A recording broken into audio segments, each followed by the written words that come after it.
Hello guys, welcome back to the channel. In today's video, I'm gonna show you how to activate power saving mode on Android to save our battery power. Let's get started. Go to your settings app on your Android phone.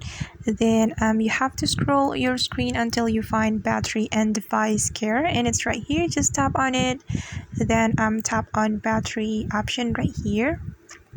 Then you can click on power saving mode right here, and click on this toggle button like this. After that, we can activate the power saving mode by clicking on this toggle button. Right guys, and now the power saving mode has been activated on our Android phone, and that's how we can activate power saving mode. I hope this video will be useful for you. Thank you so much for watching, and see you on the next video guys.